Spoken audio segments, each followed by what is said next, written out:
आप दारुल उलूम देवबंद से फतवा मंगाकर इस बात को साबित करें। मैं आपको 8 दिन का वक्त देता हूँ, इसलिए कि आप रुकन शूरा दारुल उलूम देवबंद हैं। आप 8 दिन में ये फतवा ला सकते हैं और ये मेरी ज़ाती निजी ज़िंदगी से मुताल्लिक़ एक बहुत ही हद से ज़्यादा आगे। औज़ुबिल्लाहि मिनश्शैतानिर्रजीम, बिस्मिल्लाहिर्रहमानिर्रहीम। क़ाल रब्बि इश्रह ली सदरी व यस्सिर ली अमरी वहलुल उक़दतम मिन लिसानी यफ़क़हू क़ौली। मोहतरम शहरियान, गुज़िश्ता जुमा 7 नवंबर को हज़ार खोली गार्डन के पास एक सियासी जलसा बनाम जलसा यलगार हुआ। मैं हाफिज़ अनीस अज़हर, मैंने वहाँ पर तकरीर की और वो मेरी सियासी तकरीर थी, वो सियासी स्टेज था और मैंने अपनी तकरीर में MIM पार्टी में 13 साल मुख्तलिफ़ ओहदों पर फाइज़ रहे मोहतरम शाहनूर सैयद साहब के एक वायरल वीडियो के हवाले से अपनी बातें आवाम के सामने रखी। वायरल वीडियो के ताल्लुक़ से जो बातें मैंने रखी वे वाज़ेह तौर से कह के रखा कि ये बात मैं नहीं बल्कि शाहनूर सैयद साहब कह रहे हैं।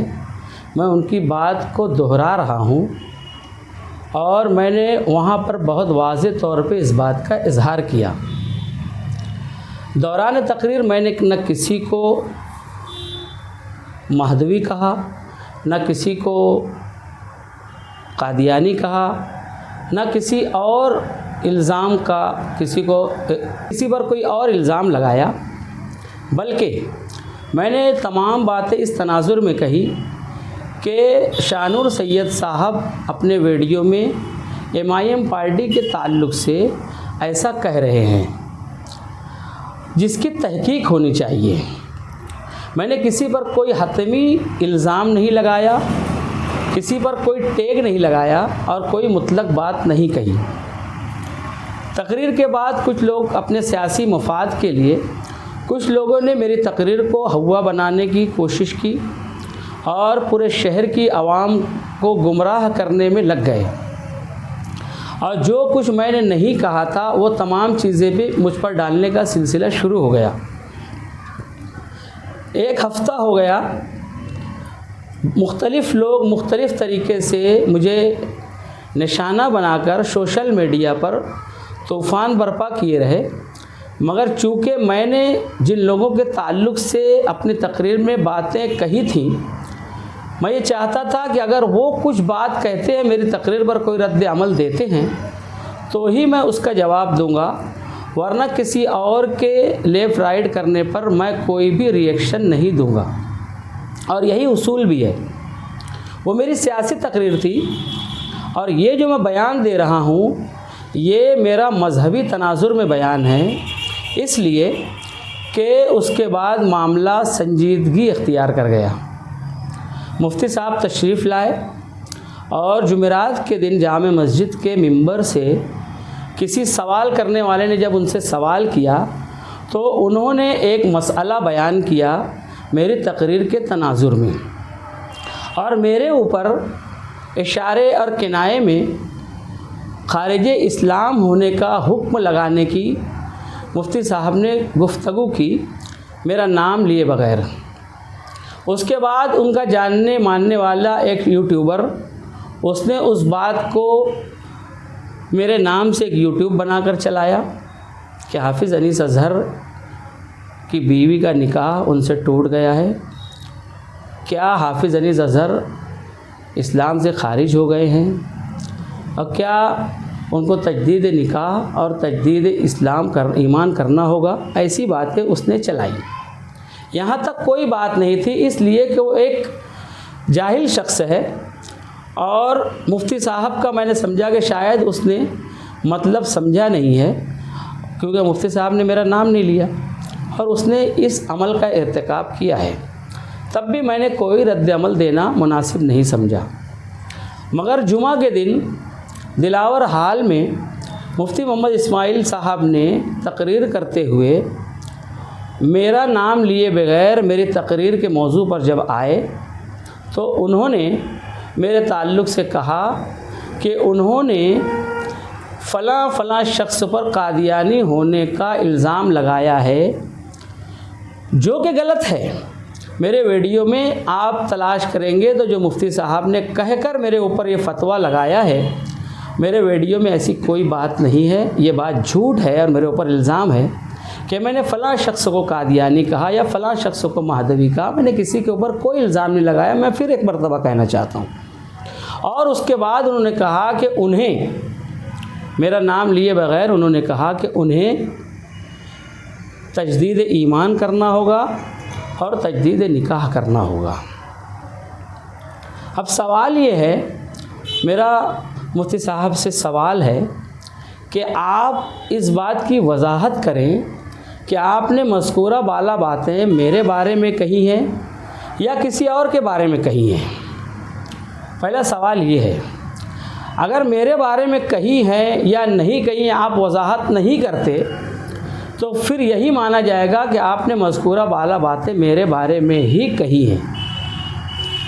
तो मेरा अब यहाँ पर सवाल ये है कि मैंने कई अहले इल्म से बात की, अपनी तकरीर के हवाले से उनसे गुफ्तगू की और मैंने उनसे पूछा कि क्या मेरी तकरीर के ऊपर ऐसा कोई हुक्म मेरे ऊपर लगता है क्या? तो किसी ने भी ये नहीं कहा कि ऐसा कोई हुक्म मेरे ऊपर लगता है। उल्टी बात ये हो गई, उल्टा उन्होंने ये कहा कि जो आपके ऊपर हज़रत की तरफ से हुक्म लगाया गया है, इसकी हैसियत फ़तवे की है, इसलिए कि मुफ्ती साहब बहैसियत मुफ्ती बात करते हैं तो उसकी हैसियत फ़तवे की है। अब ये बात जब पैदा हुई मुफ्ती साहब के फ़तवा देने के बाद, तो अब इसके अंदर दो बातें हो गई। पहली बात तो मेरा ये कहना है कि अहले इल्म से जो मैंने बातें की है उसके तनाजुर में मुफ्ती साहब ने जो फ़तवा दिया है, उन्होंने अपनी हुदूद से तजावुज़ किया है और उसमें कहीं से ये हुक्म नहीं लगता जो हुक्म उन्होंने मुझ पर लगाने की कोशिश की है।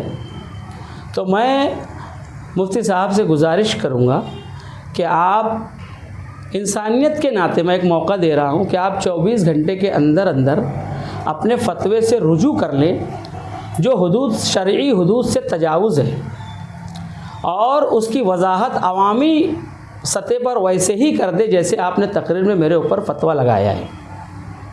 अगर आपने अपने फ़तवे से रुजू नहीं किया और अपनी बात वापस नहीं ली तो फिर उसके बाद दूसरे नंबर पर मेरा कहना ये है कि आप दारुल उलूम देवबंद से तहरीरी तौर पर फ़तवा मंगाकर मेरी तकरीर के ऊपर ये साबित करें कि इस तकरीर के तनाजुर में तजदीद ईमान और तजदीद निकाह मुझ पर वाजिब आता है या मैं दायरे इस्लाम से ख़ारिज करार पाता हूँ। आप दारुल उलूम देवबंद से फ़तवा मंगाकर इस बात को साबित करें।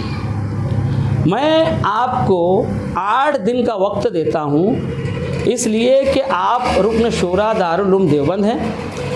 आप 8 दिन में ये फ़तवा ला सकते हैं और ये मेरी ज़ाती निजी ज़िंदगी से मुताल्लिक़ एक बहुत ही हद से ज़्यादा आगे जाकर कहीं लगाया हुआ मेरे ऊपर इल्ज़ाम है, इसलिए मैं आपको ज़्यादा वक्त नहीं दे सकता। आप 8 दिन के अंदर अंदर दारुल उलूम देवबंद से ये तहरीरी फ़तवा मंगाकर साबित करें कि मेरी तकरीर की बुनियाद पर मेरे ऊपर ये तमाम हुक्म लगाए जा सकते हैं या आपने सही हुक्म लगाए हैं। अगर आपने ये बात साबित नहीं किया तो फिर जुमेरात के दिन जामे मस्जिद के मिंबर से आपने एक मसला हमें सिखाया है और हम तालिब इल्म हैं। हमने आपके बयान से, आपके जवाब से ये मसला हमने सीखा है कि अल्लाह के रसूल सल्लल्लाहु ताला अलैहि वसल्लम ने ये इरशाद फरमाया कि अगर कोई किसी के ऊपर कुफ्र का इल्ज़ाम लगाता है दायरा इस्लाम से खारिज होने का इल्ज़ाम लगाता है और अगर सामने वाले के ऊपर वो चीज़ फिट नहीं बैठती तो वो इल्ज़ाम पलटकर उसके ऊपर वापस आता है, वो कुफ्र पलटकर उसके पास वापस आता है। और जिसकी तरफ कुफ्र पलटकर वापस आता है, बकौल आपके, मैं नहीं कह रहा हूँ, आपने ये कहा है कि जिसकी तरफ कुफ्र पलट कर वापस आता है उसके लिए तजदीद ईमान और तजदीद निकाह करना ज़रूरी हो जाता है। तो फिर अगर आपने मेरी तकरीर, आपने मेरे ऊपर दायरे इस्लाम से खारिज होने का हुक्म लगाया है, अब अगर आप ही के फतवे के बकौल जामे मस्जिद में जो आपने कहा है, अगर आपने 8 दिन के अंदर दारुल उलूम देवबंद के फतवे की रूह से मेरे ऊपर इस टेप को सही साबित नहीं किया, तो फिर ये इल्ज़ाम मेरे ऊपर आपका लगाया हुआ, ये हुक्म जो आपने मेरे ऊपर लगाया, ये पलट कर कहाँ जाएगा? आपके ही बकौल ये पलट कर कहाँ जाएगा? इसका फ़ैसला आवाम खुद कर लेगी। इसलिए कि आपने हमें एक मसला सिखाया है और आवाम को सिखाया है, आवाम ने वो मसला सीख लिया है, फिर वो इल्ज़ाम पलट कर किसके पास की तरफ जाएगा और किसको तजदीद ईमान और तजदीद निकाह करना होगा, ये आवाम इसका फ़ैसला खुद कर लेगी, किसी को बताने की ज़रूरत नहीं है। रह गया सवाल ये कि आपने वहाँ पर एक और इल्ज़ाम मेरे ऊपर लगाया है।